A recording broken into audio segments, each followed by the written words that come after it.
Okay, everyone.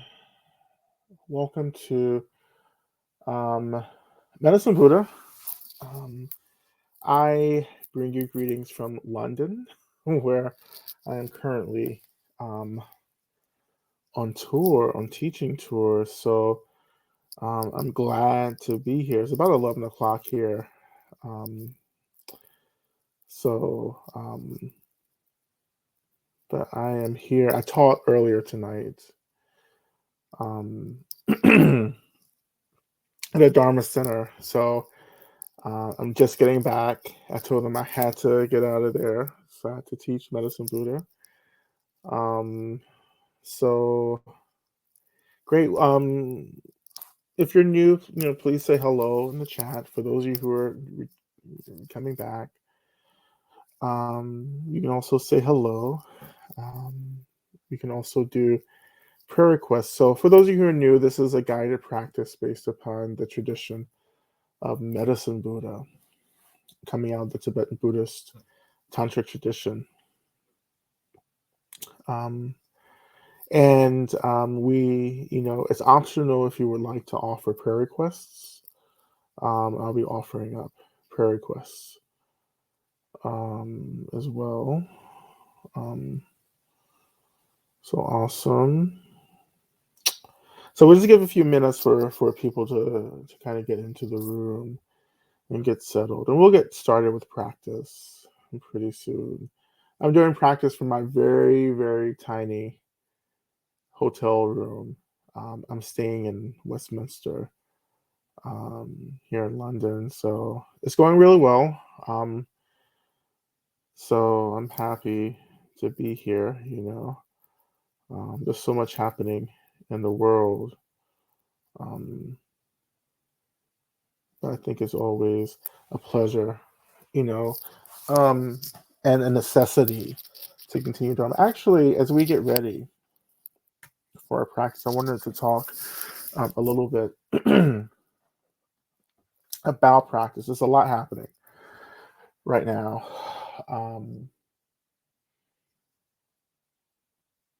A lot of there's war, right? There's climate instability. It's still pandemic happening, um, and this is a time that we have to rely on our practice right now. I am excited to be practicing right now. I'm excited to be doing Medicine Buddha because I need practice. I get as much out of this practice um, leading it as I would, receiving it, being a participant, you know. Um, and like we have to cultivate this attitude of being looking forward to practice. Now, granted, like I have definitely at the beginning of my practice, I definitely experienced many times where I just did not want to do formal practice. I didn't want to sit and chat. I didn't want to sit and meditate. I didn't want to do asana practice or yoga. I didn't want to do anything. I just wanted to like chill out. Um, I think my chair is heated or something. I don't know. My chair is warm. Um, but one of the things that we're practicing for is to develop, to start to develop a love of practice. Like when you're like just like you can't wait to get into the practice. You can't wait to get to the mat, or you can't wait to get to the cushion. Like whatever it is, like just like I need this. This is something that nourishes me. This is something that you know like offers so much of what I need. It's like having a really good meal. It's like not eating for a while, right? And really anticipating what the next meal will be like. It's like when you're fasting, and or during a detox or something. And at least for me, when I'm going through periods of fasting, uh, like all I think about is like what the first meal after fast is going to be. And I think that's the same kind of energy we have towards practice. Is like, I can't wait to experience this practice. I can't wait to show up to this. And this anticipation also comes from the ways in which we surrender to the practice. We always talk about this in our sessions, right? It's how do we let the practice work for us? How do we let the practice work for us? How do I allow the practice to take care of me? This is incredibly important, you know.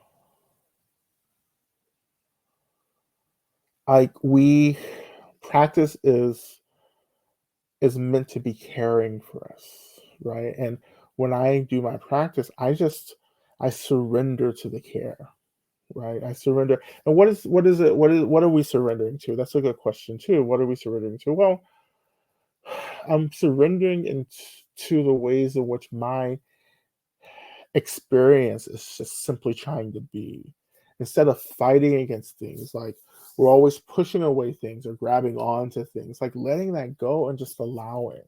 I'm surrendering to this experience of just allowing everything to be. There's a way in which there's a kind of aggression that we're engaged in that's really exhausting, right? Some of you who've been around, um, practice, you've been practicing for a bit, particularly Mahamudra. So in Mahamudra, we have this instruction of non-doing. Like meditation is non-doing, non-effort. So the energy is like, I'm just showing up and allowing the mind to be in its natural state. Um, and that's all we're trying, that's literally all we're trying to do. But we get into the practice and it feels so much like efforting. It's like, oh, I'm putting a lot of effort in. That's why so many of us are exhausted after a meditation practice. Like it's just we spend so much time efforting and doing and pushing and pulling and struggling. Really, when it's just the practice is just allowing, right? So just to begin a little bit, and please continue to post prayer requests because I will be reading those and offering those. But like just to begin, we just spend just like a little bit of time, I don't know, a minute or two,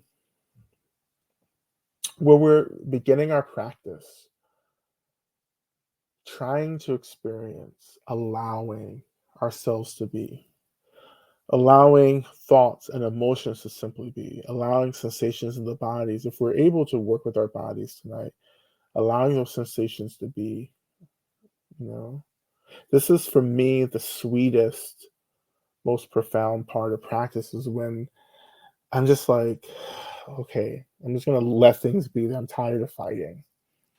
I'm tired of fighting the anger. I'm tired of fighting the sadness, right? Just allowing. But in the allowing, we find ourselves experiencing, right? We can only allow if we have the courage to experience the material that's arising for us as thoughts, emotions, or sensations.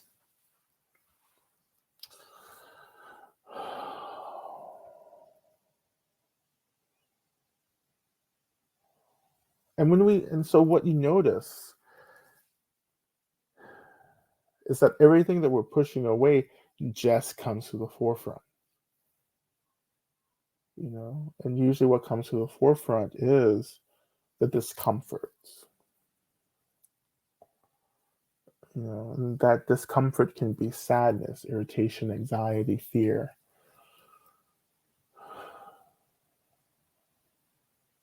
brokenheartedness.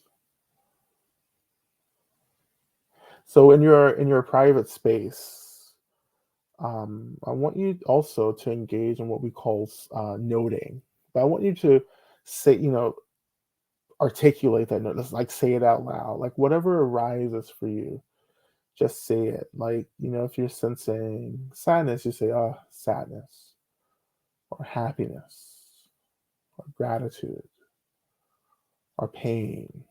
right? So we're going to spend a little time doing that just to kind of warm up and start, getting into practice.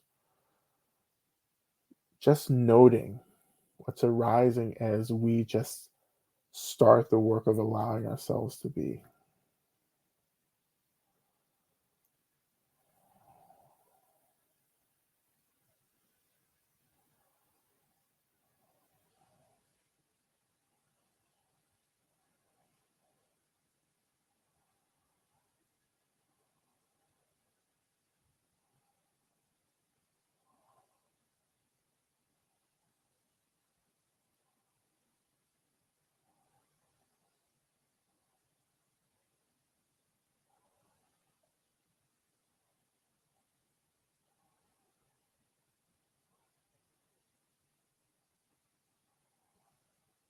So, again, if you're just joining us,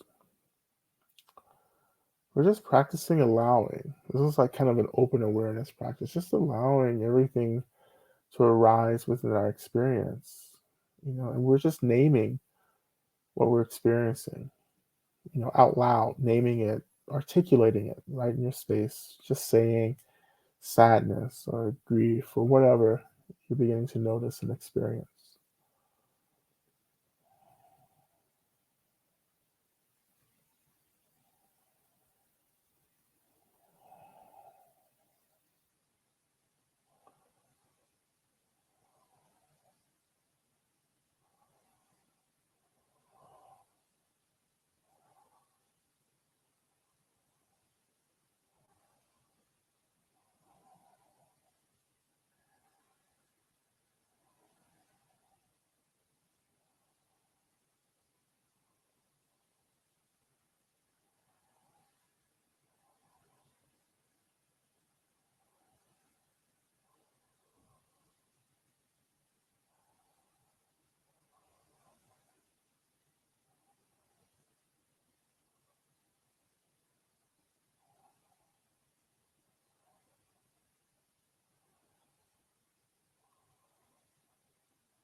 As I've said before in the past, this is the space where the deity arises.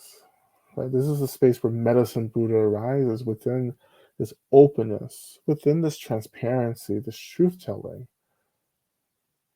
like the wisdom deity, right? The deity that arises out of the the coming together, or the I guess the union of compassion and wisdom.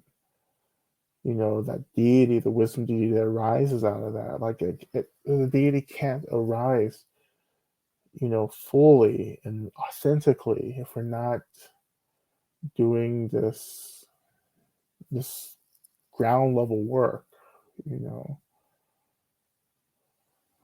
just telling the truth, allowing things to arise.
And so maybe what begins to awaken for you is this experience of space, spaciousness,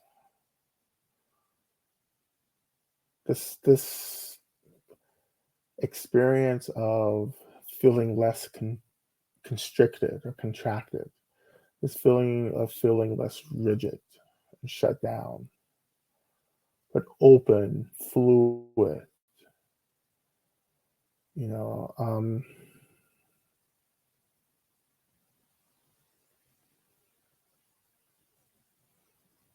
This is the antidote to feeling overwhelmed and feeling anxious, right? Like when there's so much um,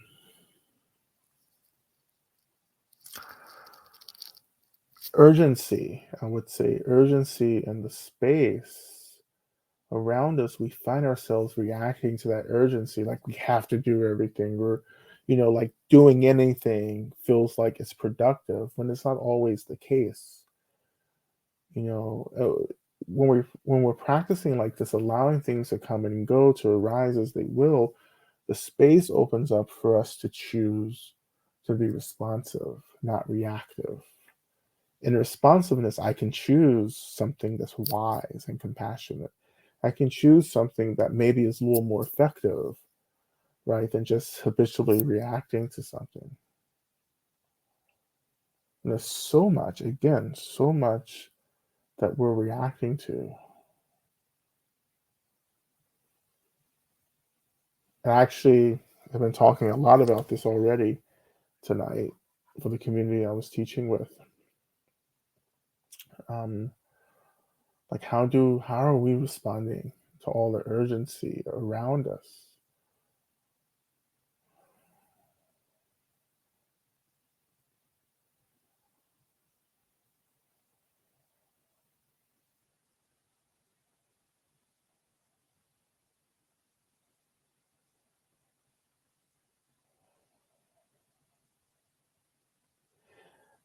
And I would say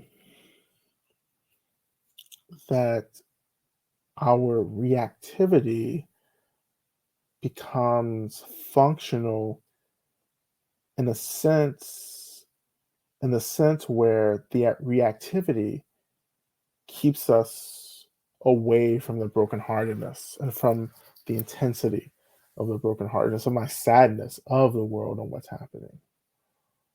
Not just the world and what's happening in my life as well. If I can just stay busy enough, if I can just stay distracted enough, that I won't have to deal with the brokenheartedness, the grief, the confusion.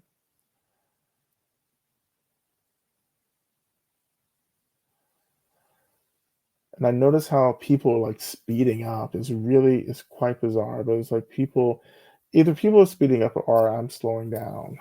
But there's a lot of like, okay, things are back to normal. And I say, ooh, back to what? More, there's no such thing as normal. It never has been normal, nor will it ever be normal. It just is. This is this moment. Every moment is different. How do we just show up to the moment and say, yeah, this is happening in this moment? Oh, here's the next moment. This is what's happening in this moment.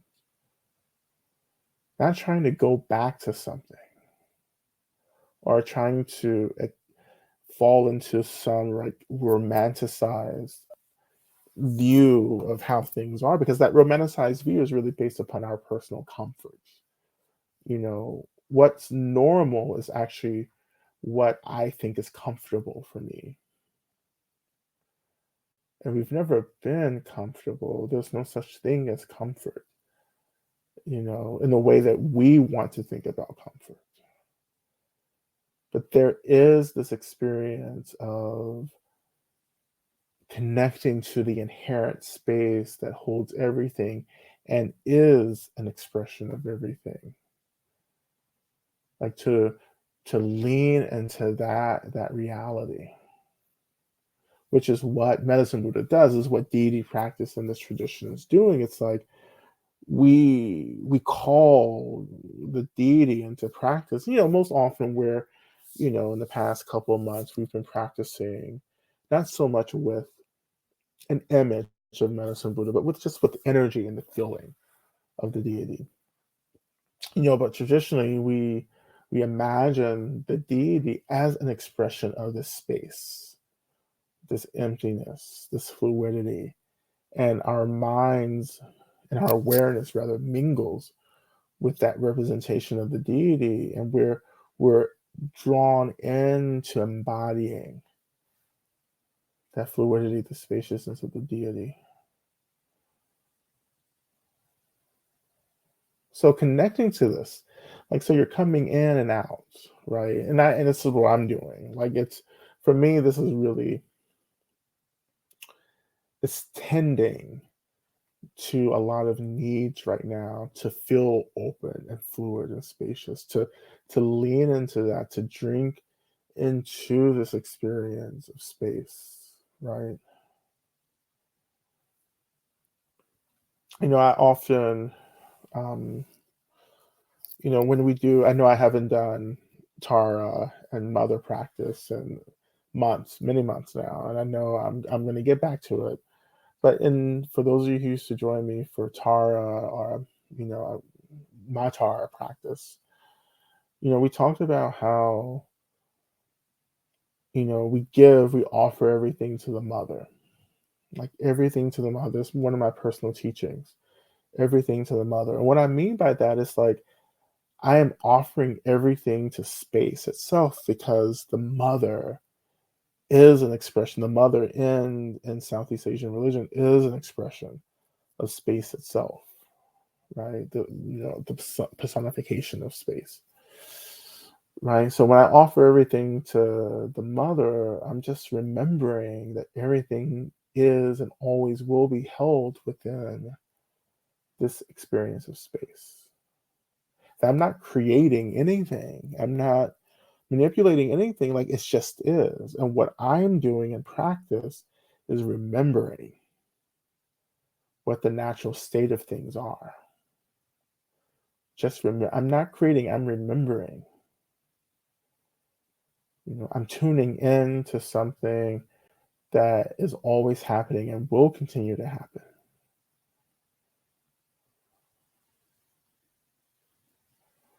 This is the foundational root practice here, which we would call, this is, mindfulness, but moving into like vipassana, or insight practice, where we're actually beginning to connect to the nature of things, to the nature of a thought, the nature of emotion, the nature of a sensation, or the nature of phenomena around us. And we say, yeah, I am noticing the sadness, but the sadness is an expression of space. And when I'm able to name that, then I can at the same time offer it back to the mother, which again is remembering that everything is held by space. That I don't have to do anything except be.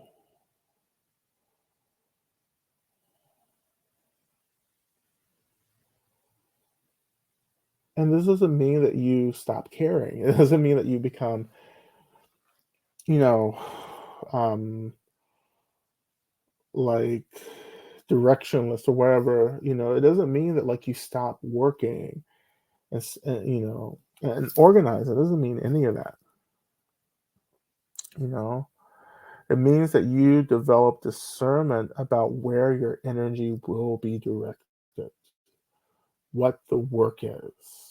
Instead of just wasting energy and reacting to everything, we become discerning through responding, and directing that energy to where our energy is most needed.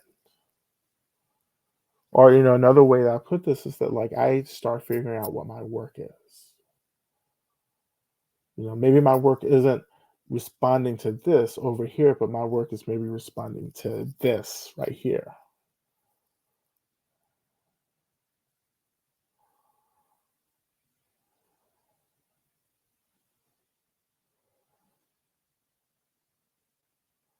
But again, as I've said this over and over again in our teachings together, like this is where the deity is calling us. This is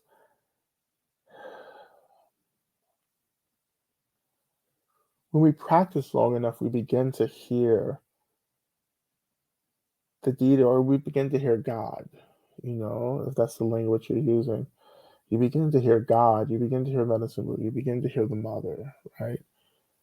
In this space. What does hearing mean?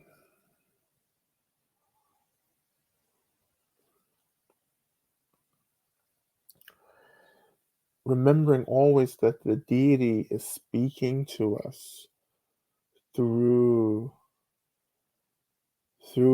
this through the experience, through the experience of spaciousness, wide openness. When I feel free and fluid and open and not overwhelmed, that is the deity speaking to us, to me, to you. And it's a sweetness. It's a sweetness. It's sweet because it's not the jagged jolting of reactivity. It is the sweetness, the leisure, of surrendering to this wide open experience.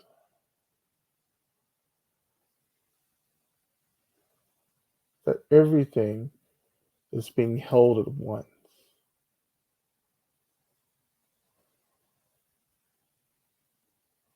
And it's faint.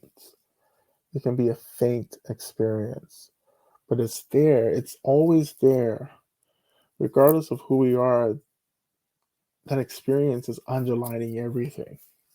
And meditation is training us to hear that, to feel it, to sense it, to embody it. This is what I mean also when I say going home. Like when I go home, this is where I'm going to, into the space, into the fluidity.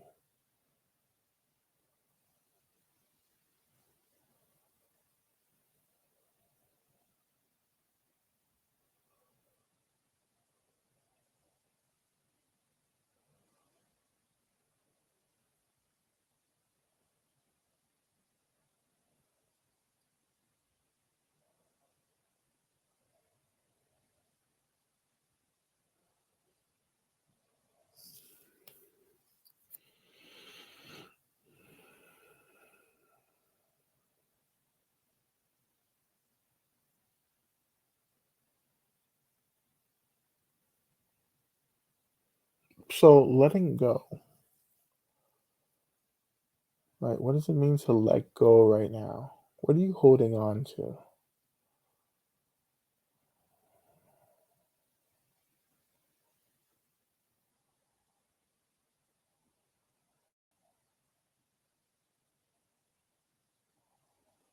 Let let whatever needs to rise right now. Let go of like pushing away and holding on. Just let it rise.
so abiding here, right, in this space, abiding in this like really nuanced, subtle space of arising, right? This we're getting closer and closer to the the point where it like the deity emerges, arises, born. Like we're drawing closer and closer and deeper into that experience, and it's subtle. It's really subtle and takes time to train in the subtlety of noticing, of experiencing.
So I want us to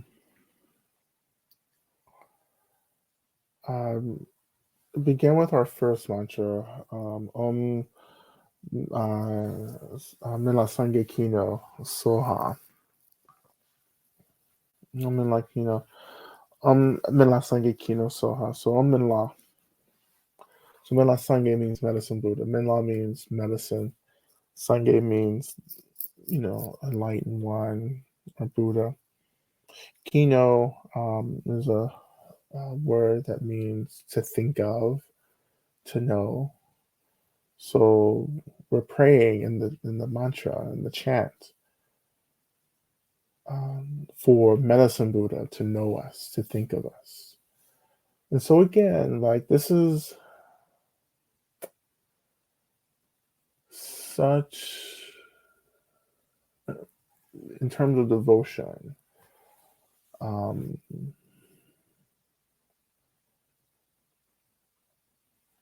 this is something that is,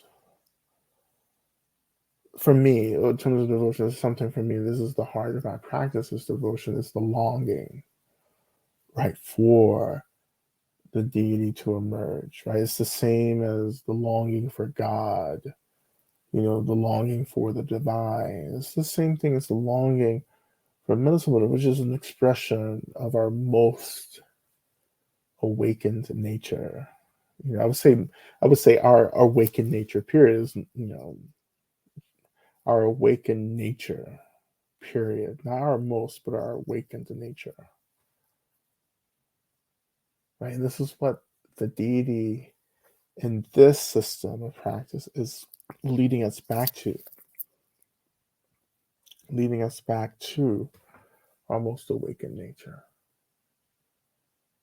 Omen la sange kino soha.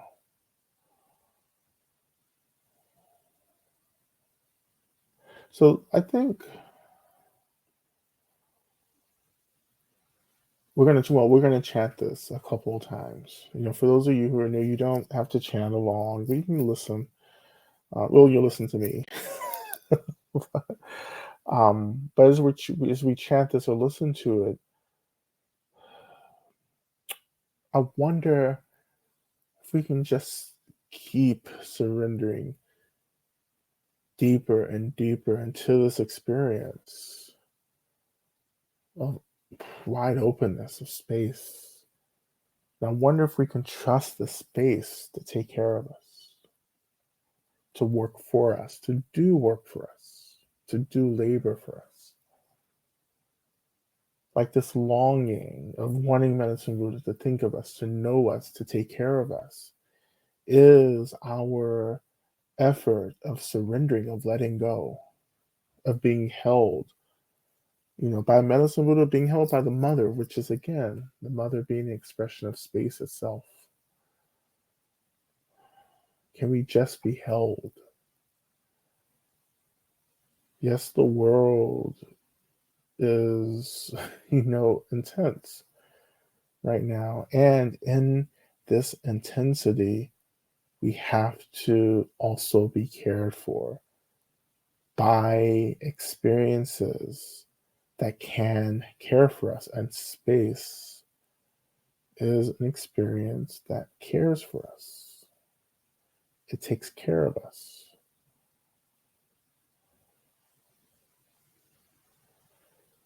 Again, everything to the mother, including ourselves, even me, I offer to space. I offer to this vast ocean of awakened, intelligent, conscious energy.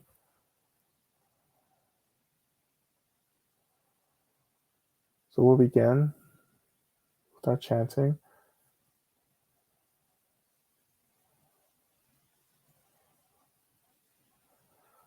Omenla Sangye Kino Soha, which is in the chat box.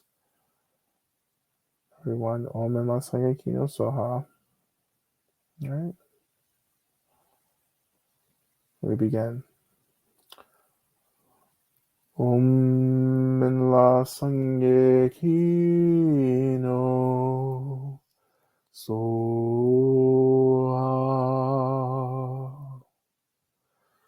Omenla Sangye Kino Soha.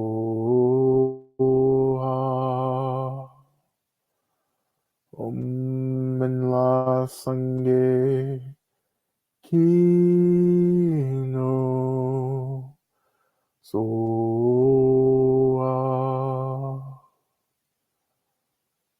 Omenla Sangye Kino Soha. Omenla Sangye Kino Soha.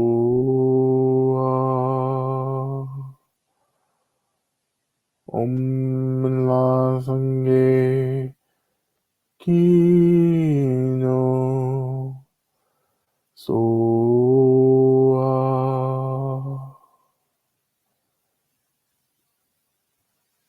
So we're going to continue chanting it. This time I want you to hum it. So humming the mantra and the vibrations of the mantra actually began to impact and awaken energy centers within the body, particularly our main chakras. So we're going to hum it a few times. And again, surrendering, opening, okay?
So let's move even deeper into the practice. So this opening mantra has really begun to kind of ignite the energy inside of us and around us, right? And we may feel energy moving in our bodies or maybe around us, but definitely, possibly, not for everyone, but possibly for some of us, we feel some energetic moving in the body. Now I invite you just to begin to shift your attention to the seat. So noticing the seat under you.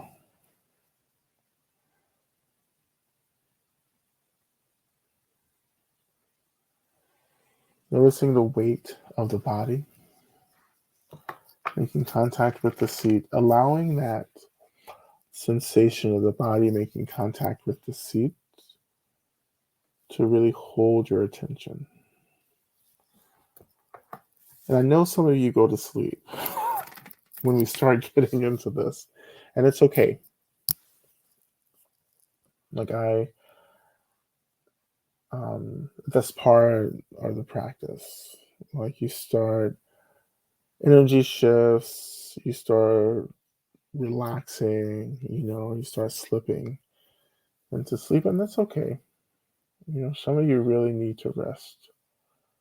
But this isn't yoga nidra or anything, but like, if you go to sleep, you go to sleep. But again, turning attention back to the seat,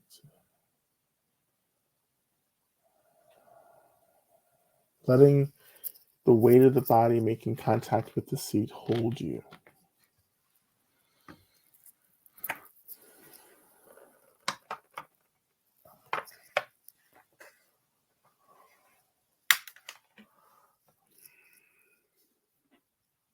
And I wonder if you can trust the seat to hold you.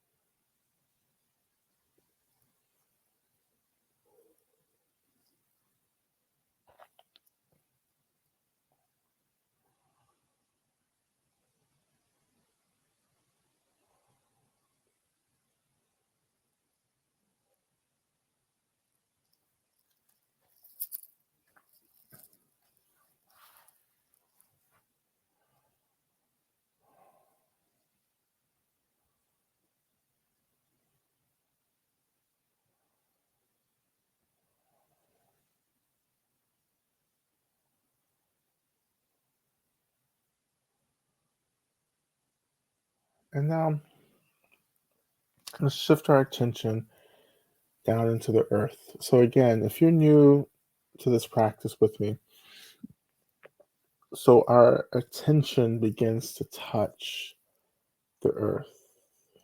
And we can physically touch the earth as well for that connection.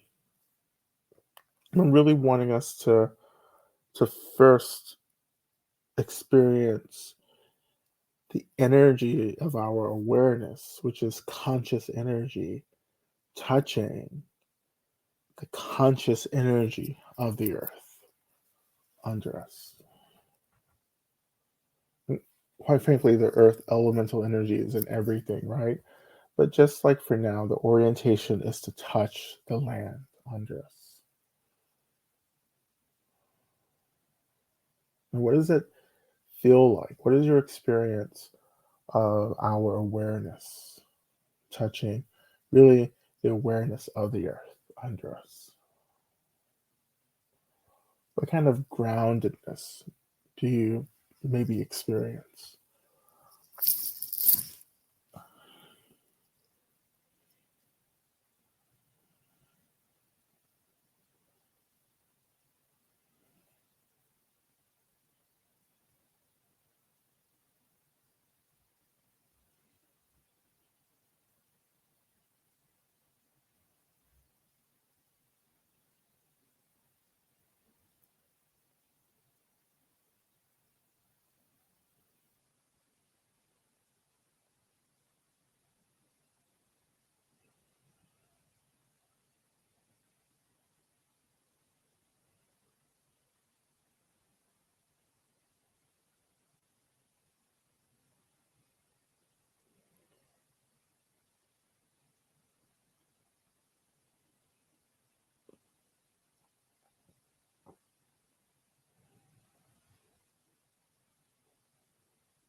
And so as we are entering into spring, um, entering into the spring,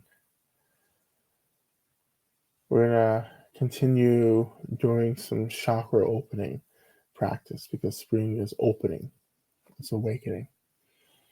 So we're gonna go back and continue with the practices that we've been working on for a couple of weeks, going back to the earth practice, the earth breath practice, moving that energy up. In this session, moving it into the heart chakra, um,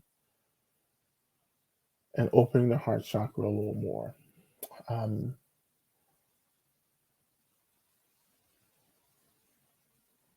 and also the root chakra as well. So, which is at the base of the spine. So, we'll be working with the base of the spine and the heart center.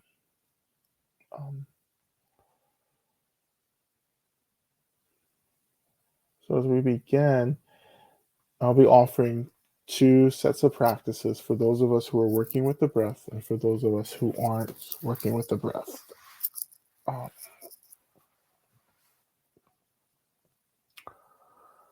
so, for those of us working with the breath, shifting your attention to the breath, and we're going to imagine just breathing up and down the central channel or up and down the spine from the base of the spine up to the top of the head. Okay, so we're inhaling up, exhaling down.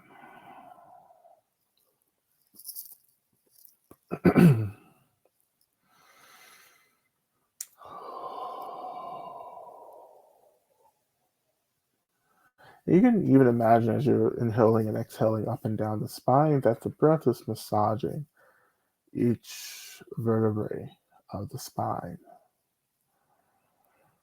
Again, up and down.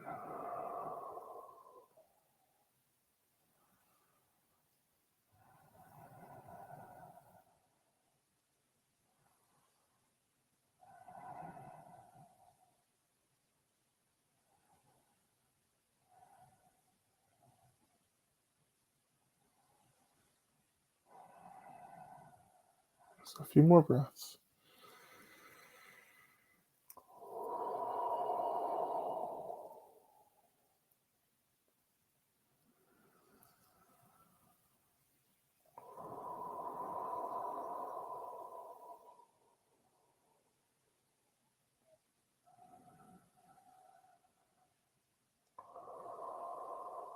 Okay, just finishing this last exhale and coming back down to the base of the spine.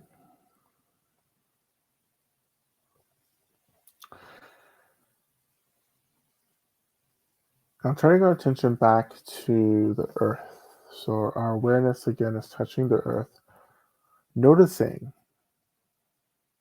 how we may be connecting to the energy of the earth. So the energy of the earth may feel like the energy of stability, of groundedness.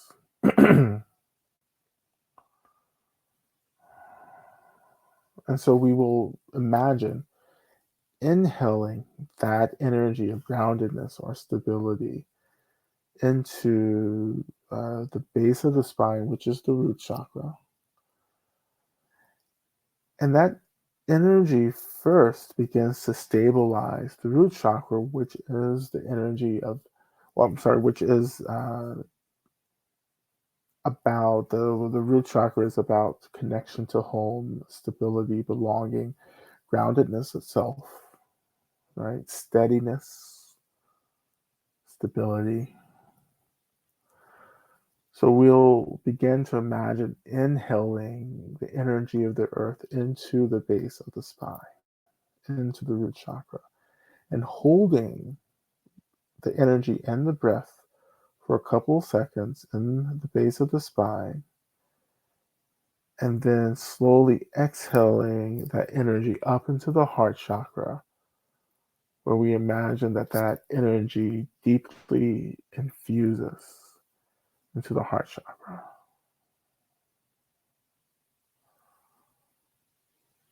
So, in the heart chakra, I want us to imagine that there is a closed green lotus flower, right? And of course, you can imagine any flower that you want, or you don't have to imagine a flower at all, right? But the sake of keeping on brand with the tradition, we're gonna, I invite you to imagine a closed green lotus flower. And when we exhale this energy from the base of the spine into the heart chakra, that energy infuses into that closed lotus, and it begins to slowly open, blossom. And that is the the opening that symbolizes the opening of the heart chakra, the opening of the heart, of compassion, of love, of capacity to empathize, right?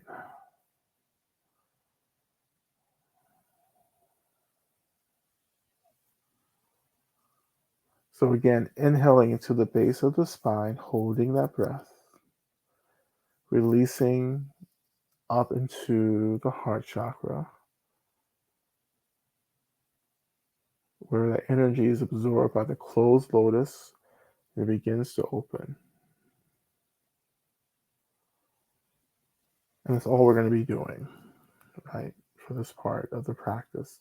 So if you're not working with the breath, just imagine that this energy is being absorbed into the roots, the base of the spine, the root chakra, and then imagine it moving up into the heart chakra,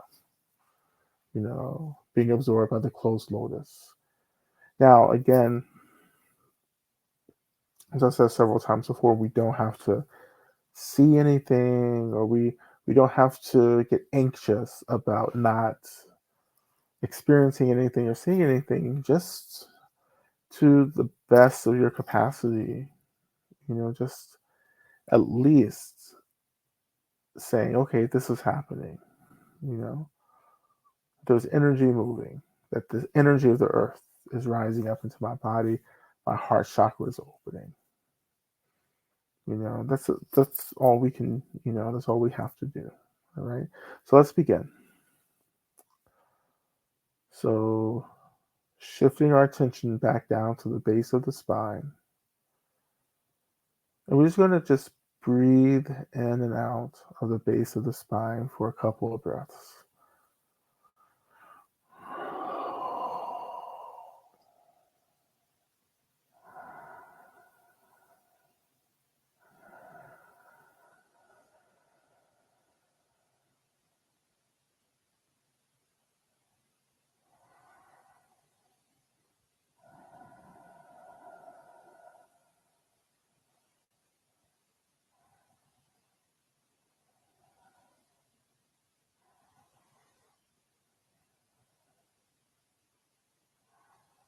All right. Now, on the next inhale, we're imagining breathing from the earth, inhaling the energy of the earth into the base chakra, the base of the spine, holding that breath for a couple of seconds, exhaling that breath up into the heart center, where that green lotus blossom begins to bloom. And so, breath after breath, as we send this energy up to the heart chakra, we just imagine that that blossom is getting wider and bigger and stronger as it absorbs more and more of this energy from the earth. Okay? So, inhaling into the root chakra, holding, and releasing up into the heart chakra. And that green lotus begins to blossom. And just repeating this as much as you can.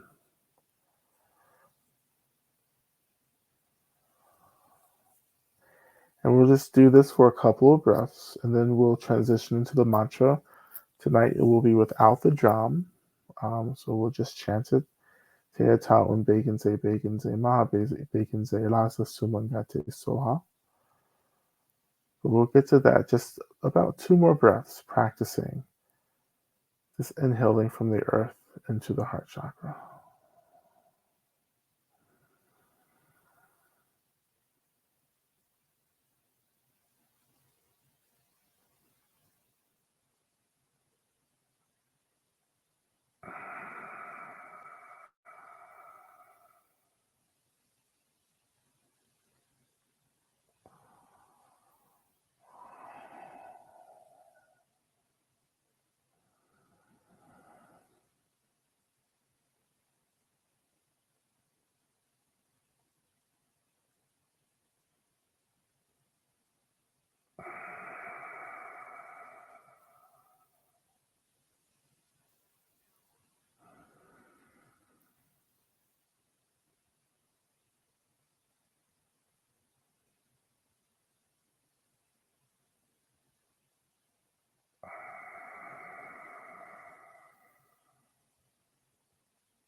All right. So as we continue the breath, we'll transition into our mantra practice.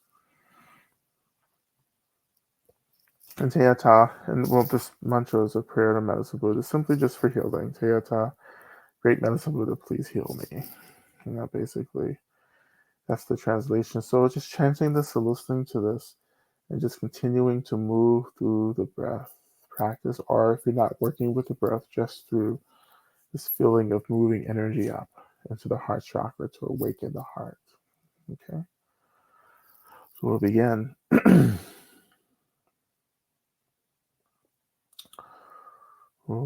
오태야tom begenze